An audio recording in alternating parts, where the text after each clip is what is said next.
आज के इस वीडियो में आपका स्वागत है और आज मैं आपको ये सिखाने वाला हूँ कि वॉल्यूम्स को ठीक तरीके से कैसे यूज़ करते हैं। देखिए, जो वॉल्यूम्स होते हैं एक बहुत ही ज़्यादा ज़रूरी पार्ट होता है शेयर मार्केट के टेक्निकल एनालिसिस का।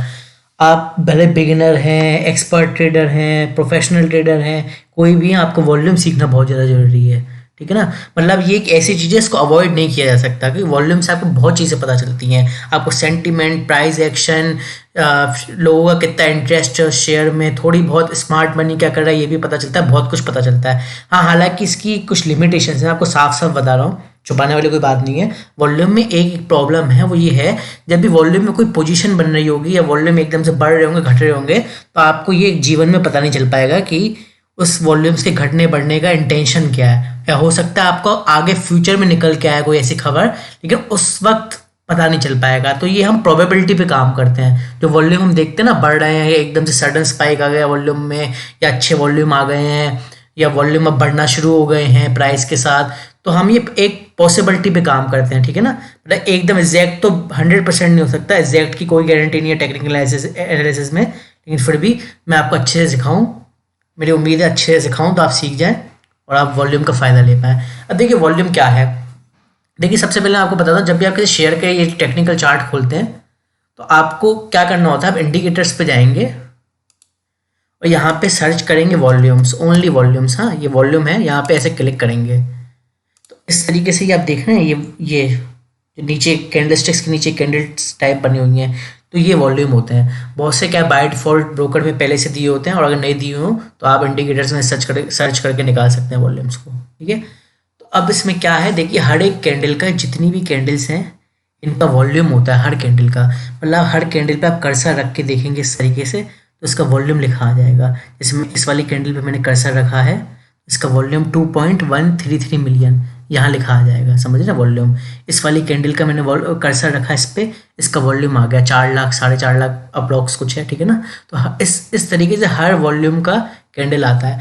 जो वॉल्यूम इंडिकेटर होता है, इसमें क्या होता है, आप इसमें थोड़ा सा इसमें कॉन्फ़िगरेशन अपने हिसाब से कर सकते हैं। जैसे कि आप यहाँ सेटिंग्स दबाएंगे और इसमें शो एमए भी दबा सकते हैं। शो एमए जो होता है, एमए मूविंग एवरेज होता है, ये बाय डिफ़ॉल्ट 20 का होता है और 20 का सही होता है। बहुत से लोग 50 का यूज़ करते हैं, लेकिन मेरे हिसाब से वो बिल्कुल रिलायबल नहीं है। 20 का एमए सबसे अच्छा होता है। कहीं कहीं तो इस तरीके से एरिया बना हुआ होता है ब्लू कलर का, और कहीं कहीं ये लाइन बनी होगी, वो आपके ब्रोकर के टर्मिनल पर डिपेंड करता है, उससे कोई मतलब नहीं है। ठीक है ना? तो वैसे मैं एरिया में ज़्यादा कंफर्टेबल हूँ, तो मैं एरिया लगा देता हूँ इस तरीके से। तो एरिया जो है ना, ये होगा ईएमए का एरिया है। मतलब अगर इस एरिया से, ब्लू कलर के एरिया से, या अगर मान लो लाइन हो इससे ऊपर जाता है, तो हम बोलेंगे 20 के एमए को ऊपर तोड़ के निकल गए हैं वॉल्यूम। ठीक है ना? तो इससे थोड़ी मदद मिलती है अगर हम एमए लगाते हैं, तो इससे थोड़ा आइडिया मिलता है कि देखो भाई ये एवरेज तोड़ दिया है, 20 के एमए को तोड़ दिया है, तो अब वॉल्यूम मतलब बढ़ गए हैं। ठीक है? तो अब वॉल्यूम को इस्तेमाल कैसे करते हैं, इससे पहले कि हम वॉल्यूम को ठीक तरीके से इस्तेमाल करना सीखें, मैं आपको कुछ इंटरप्रिटेशंस बता देता हूँ वॉल्यूम के, जो आपके लिए जानना बहुत ज़रूरी है। क्या इंटरप्रिटेशन है? देखिए, वॉल्यूम में 4 केसेस होंगे। क्या केस होंगे? सबसे पहले ये होगा, शेयर का प्राइस बढ़ रहा है, प्राइस इज इंक्रीजिंग, और साथ में अगर वॉल्यूम भी बढ़ रहे हैं। आप समझ रहे हैं मैं क्या कहना चाह रहा हूँ? मेरे कहने का मतलब है, शेयर का प्राइस बढ़ रहा है और साथ में वॉल्यूम भी बढ़ रहे हैं। ठीक है ना? मतलब शेयर का प्राइस ऊपर वाला और नीचे वॉल्यूम। ठीक है? तो इसका ये मतलब है, शेयर का प्राइस बढ़ रहा है और वॉल्यूम भी बढ़ते हैं, तो इसका ये मतलब है अप ट्रेंड कंटिन्यूशन है। ये अप ट्रेंड कंटिन्यूशन से मेरा मतलब है, जो प्राइस बढ़ रहा था उसमें जो तेज़ी है बरकरार रहने वाली है, कंटिन्यू रहेगी, इसका ये मतलब होता है। ठीक है? दूसरा केस क्या है, शेयर का प्राइस गिर रहा है, शेयर का जो प्राइस है वो गिर रहा है, लेकिन वॉल्यूम्स बढ़ रहे हैं साथ साथ, तो इसका ये मतलब है जो डाउन ट्रेंड है, जो शेयर में डाउन ट्रेंड है, मंदी है, वो कंटिन्यू रहने वाली है। क्योंकि देखिए, जो प्राइस गिर रहा था ना, तो इसमें क्या कहते हैं, वॉल्यूम बढ़ रहे हैं तो उसको स्ट्रेंथ मिल रही है गिरते हुए प्राइस को। तो जितने ज़्यादा वॉल्यूम बढ़ते हैं ना, उस चीज़ को स्ट्रेंथ मिलती जाती है, उतनी इंटरेस्ट बढ़ता जाता है लोगों का उसमें। ठीक है ना? तो इसका ये मतलब होता है, प्राइस अगर गिर रहा हो और वॉल्यूम बढ़ रहे हो तो डाउन ट्रेंड कंटिन्यू रहेगा। तीसरा केस ये होता है, प्राइस बढ़ रहा है और वॉल्यूम गिर रहा है, मतलब शेयर का प्राइस बढ़ रहा है लेकिन वॉल्यूम गिरता जा रहा है, तो एक ट्रेंड रिवर्सल है। मतलब जो बढ़ता हुआ शेयर का प्राइस है ना, वो अब रिवर्स होने वाला है। अब इसकी पूरी संभावना है कि वो बढ़ता हुआ प्राइस था, वो अब गिरते हुए प्राइस में बदल जाएगा, या फिर कंसोलिडेशन में चला जाएगा। अच्छा, बहुत से लोग सोचते हैं रिवर्सल ही होगा, ऐसा नहीं है, कंसोलिडेशन में भी जा सकता है, साइडवेज में भी जा सकता है, ठीक है ना। मतलब आपको कॉशंस तो हो जाना है, आपको कॉशन लेना है पूरा जब भी प्राइस बढ़ रहा हो, लेकिन अगर वॉल्यूम गिर रहे हो तो। फोर्थ केस में क्या है, शेयर का प्राइस गिर रहा है और अगर वॉल्यूम भी साथ साथ गिर रहे हैं तो ये भी ट्रेंड रिवर्सल है। मतलब जो शेयर के प्राइस में मंदी थी, जो गिर रहा था शेयर का प्राइस, अब उसको सपोर्ट तो मिल नहीं रहा है वॉल्यूम्स का, तो अब वो जो गिरता हुआ ट्रेंड था वो कमजोर पड़ेगा, ट्रेंड रिवर्सल होगा। तो ट्रेंड रिवर्सल से मेरा मतलब अब या तो हमें तेजी देखने को मिल सकती है या फिर इसके अलावा अगर ऐसा नहीं है तो कंसोलिडेशन में जा सकता है शेयर। तो इसको अच्छे से देख लेंगे, आप समझ भी गए होंगे इसको कि क्या है चारों केसेस, ठीक है। इसको अच्छी तरीके से चाहे तो दोबारा से रिवाइंड करके देख लें, लेकिन अच्छे से समझ लें इस चीज़ को, ठीक है। ये कॉमन इंटरप्रिटेशन था वॉल्यूम्स का। अब ये जो मैंने आपको 4 कॉमन इंटरप्रिटेशन बताया, इतना सीधा सीधा हो सकता है आपको चार्ट में नहीं मिले, लेकिन कुछ बातें हैं मैं आपको ध्यान में जो रखनी थी वो बता दी। अब और कुछ बातें बताता हूँ। देखिए, जब भी हम शेयर के किसी वॉल्यूम्स की बात करते हैं तो अगर जितने शेयर में वॉल्यूम उतने ज़्यादा होंगे, इसका ये मतलब होगा कि लोगों का जो इंटरेस्ट है उस शेयर में उतना ज़्यादा है, और जितने कम वॉल्यूम होंगे उतना ज़्यादा इंटरेस्ट लोगों का कम है, पहली चीज़। दूसरी चीज़ ये, अगर किसी शेयर में वॉल्यूम कम है, अगर किसी शेयर में वॉल्यूम कम है तो उसको मैनिपुलेट करना, उसको चलाना, उसको मतलब डिस्टर्ब करना शेयर के प्राइस को बहुत ज़्यादा आसान है। ये एक शेयर है वीएसटी इंडस्ट्रीज़। वीएसटी इंडस्ट्रीज़ है, इसके बहुत कम वॉल्यूम है, देख रहे हैं आप, 2000, 3000, 4000, 5000, 10,000 से भी कम रहते हैं। मतलब कभी कभी तो बढ़ जाते हैं, जैसे यहाँ 63,000 हो गए, यहाँ थोड़े से बढ़ गए 78,000, लेकिन आमतौर पे कम रहते हैं। तो ये जो एक शेयर है ना, ये इतने कम वॉल्यूम का शेयर, तो ऐसे शेयरों को मैनिपुलेट करना, इनको इनके चाल को अपने हिसाब से चलाना बड़ा आसान होता है बड़े प्लेयर्स के लिए, करोड़ रुपये डाल के, ठीक है ना। तो इसलिए इस तरीके के शेयर को आपको अवॉइड करना है। अब ज़्यादा वॉल्यूम वाले शेयर कौन से होते हैं, देखिए मैं आपको बात बताऊं, ज़्यादा वॉल्यूम वाले शेयर वो हैं जिनका जो वॉल्यूम है कम से कम 5 लाख हो, और अच्छे वॉल्यूम वाले मैं उन शेयरों को मानता हूं जिनका वॉल्यूम 1 मिलियन से ज़्यादा हो, मतलब 10 लाख से ज़्यादा हो। मतलब जो सही शेयर है कम से कम 5 लाख होना चाहिए, और जो अच्छे वॉल्यूम वाले हैं कम से कम 10 लाख वॉल्यूम होना चाहिए, ठीक है ना। तो इसमें तो भाई बहुत ही कम है, तो ऐसे शेयर को आप हमेशा छोड़ देंगे। भले इसमें सडन स्पाइक है वॉल्यूम्स के, इस तरीके सडन स्पाइक्स देखना है तो भी आप इसको छोड़ देंगे, ये बिल्कुल ख़राब है, बिल्कुल गलत शेयर है इस तरीके के इतने कम वॉल्यूम वाला, ठीक है। तो क्योंकि इसमें क्या है, इसमें और लोग तो बाय कर नहीं रहे हैं, अब कुछ लोग, कुछ 1-2 लोगों का गैंग या कुछ लोग आपस में मिलकर भी इसको आसानी से मैनिपुलेट कर सकते हैं और आपको ट्रैप कर सकते हैं, फंसा सकते हैं, ठीक है। तो आपको ये अवॉइड करना है। अब ये BEML का शेयर है, अभी इसमें देखिए इसमें भी वॉल्यूम कम रह रहे हैं, ठीक है। मेरे हिसाब से अगर आप बिगिनर हैं तो आपको भी इस शेयर को अवॉइड करना चाहिए। लेकिन मैंने इस शेयर को क्यों निकाला है, इसमें हमारी एक कंडीशन फुलफिल हो रही है। कौन सी कंडीशन फुलफिल हो रही है, मैंने बताया था ना, अगर किसी शेयर का प्राइस इंक्रीज हो रहा हो, बढ़ रहा हो और उसके वॉल्यूम भी बढ़ रहे हो, तो इसका ये मतलब है कि अप ट्रेंड में शेयर चलने वाला है, कंटिन्यू रहने वाला है। आप देख सकते हैं ये शेयर का प्राइस है, यहाँ ब्रेकआउट दिया शेयर ने और ये बढ़ रहा है और इसके वॉल्यूम्स भी बढ़ रहे हैं, तो शेयर के प्राइस में आपको तेज़ी देखने को मिल रही है। तो एक कंडीशन, ये पहला केस वाली कंडीशन फुलफिल हो गई।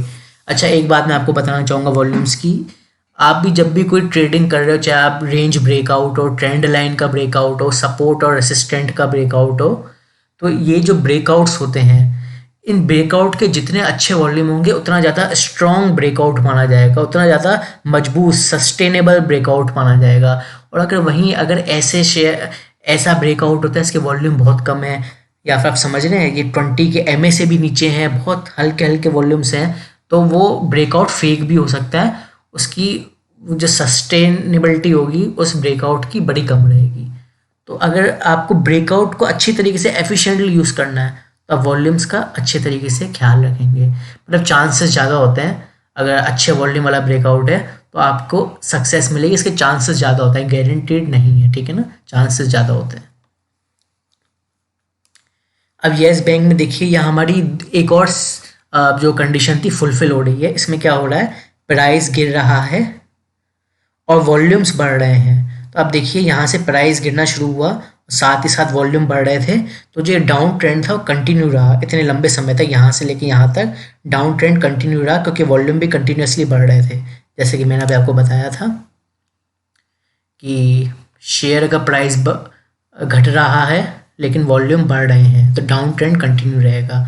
यहाँ पे क्या है, सेम वही है, शेयर का प्राइस गिर रहा है लेकिन वॉल्यूम्स बढ़ रहे हैं, तो डाउन ट्रेंड ये काफ़ी लंबे समय तक कंटिन्यू रहा, ठीक है ना। तो ये इस तरीके का शेयर है, मतलब ऐसा नहीं है कि येस बैंक में ज़्यादा वॉल्यूम है तो अच्छा होगा। जो आपको मेरी बातों का ध्यान जो मैंने रखने को बताया था ना, चारों केसेस का, इनका जरूर ध्यान रखना। येस बैंक का था। अब मैं आपको इंटरडे में बताता हूँ कि वॉल्यूम भी इंटरडे में भी काम आता है, लॉन्ग टर्म में भी आते हैं, इंटरडे में भी आते हैं। इससे पहले आपको अडानी पावर का शेयर दिखाना चाहूँगा। अडानी पावर के शेयर में क्या हो रहा है, यहाँ पे पहले थोड़ा कंसोलिडेशन हुई, या एक रेंज टाइप सी बनी, बहुत ही नैरो रेंज बनी है, तो यहाँ पर एक ब्रेकआउट हुआ। आज ब्रेकआउट में देखिए इसके वॉल्यूम्स कितने अच्छे हैं, देख रहे हैं आप, ये वॉल्यूम्स कितने अच्छे हैं, तो इसमें वॉल्यूम्स भी अच्छे हैं और प्राइस भी बढ़ रहा है, ठीक है। तो ये एक अच्छा ब्रेकआउट हुआ। अब देखिए यहाँ पे किसी ने ब्रेकआउट पे, यहाँ पे भी किसी ने खरीद लिया हो या यहाँ पे खरीद लिया हो, तो कितना उसको फ़ायदा हुआ। 134 का हाई बना है, इसके बाद जाके देखिए कितना हाई बना है, 244 का, ठीक है ना। तो परसेंटेज वाइज शेयर कितना बड़ा, ठीक है। तो ये वॉल्यूम वाला ब्रेकआउट है, इस तरीके के ब्रेकआउट हो ना अच्छे वॉल्यूम वाले, तो एक बहुत अच्छा माना जाता है।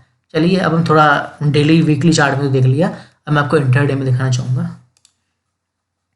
ये आईटीसी का शेयर है, 15 मिनट का टाइम फ्रेम है। 15 मिनट का टाइम फ्रेम में आप जानते हैं जो इंटरडे करते हैं बड़ा ही मुश्किल होता है कुछ लोगों के लिए कैप्चर करना मूवमेंट को छोटे टाइम फ्रेम में, ठीक है ना। यहाँ पे क्या हो रहा है, ये ट्रेंड लाइन ने ऊपर की तरफ ब्रेकआउट दिया, यहाँ पे वॉल्यूम्स थोड़े से बड़े हैं, इंक्रीज हुए हैं, और यहाँ पे आप देख सकते हैं शेयर का प्राइस कितना बड़ा। इंटरडे के हिसाब से ये शेयर का प्राइस ट्रेडर जानते होंगे इतना बढ़ना बहुत होता है, क्योंकि बहुत से ट्रेडर तो हार्डली 2-3 पॉइंट भी कैच नहीं कर पाते हैं, ठीक है।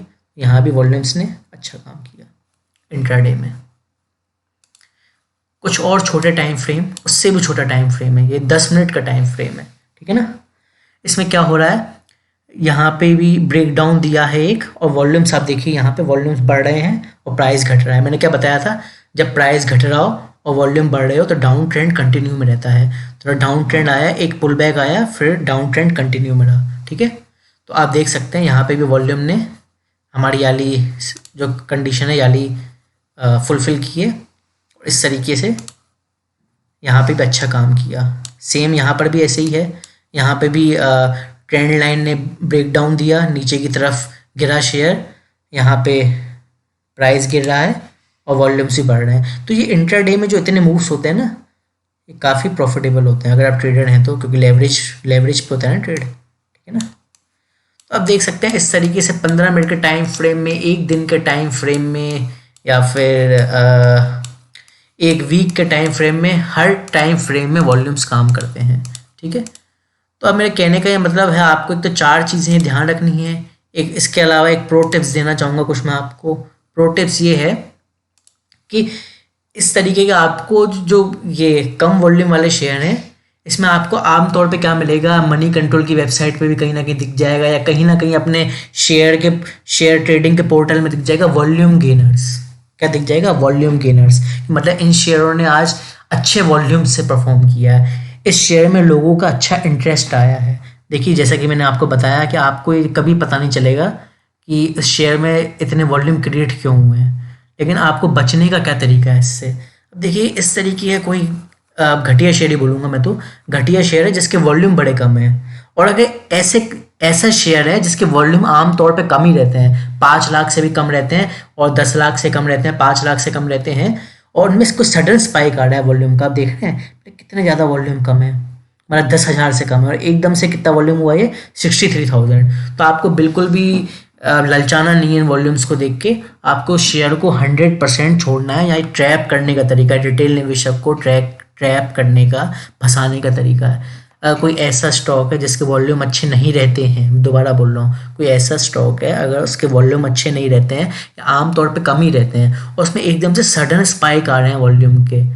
समझ रहे हैं ना, सडन स्पाइक आ रहे हैं, भले ही वो न्यूज़ ड्रिवन ही क्यों ना हो, किसी अच्छी खबर की वजह से ही क्यों ना हो, तो आप थोड़ा इंतजार करें और ना लें, ठीक है ना। और अगर उसके वॉल्यूम कम रहते हैं, 5 लाख से नीचे, 10 लाख से नीचे, मैं आपको ये आइडिया दूंगा, आपको ये साफ सलाह दूंगा कि कि आप उसमें कोई पोजीशन बनाएं। जैसे कहते हैं ना कि निफ्टी 50 के जो नए लोग हैं निफ्टी 50 के शेयर्स में ट्रेडिंग करें। क्यों? क्योंकि इसमें वॉल्यूम्स अच्छे होते हैं और जहाँ वॉल्यूम अच्छे होंगे शेयर को मैनिपुलेट करना मुश्किल रहेगा। ठीक है, ये टॉपिक बहुत बड़ा है, मैं इसमें 4 घंटे का वीडियो बना सकता हूँ, लेकिन यही है कोई देखना नहीं चाहेगा ना इतना बड़ा वीडियो। में क्या कर सकता हूँ, 4-5 घंटे का वीडियो बना दूँ, पूरी मैनिपुलेशन समझा दूँ आपको, लेकिन पता नहीं किसी को इतना लंबा पसंद आया वीडियो या नहीं। खैर, जो वॉल्यूम में आपको सीखना था वो आपने फिलहाल सीख लिया। ठीक है, धन्यवाद।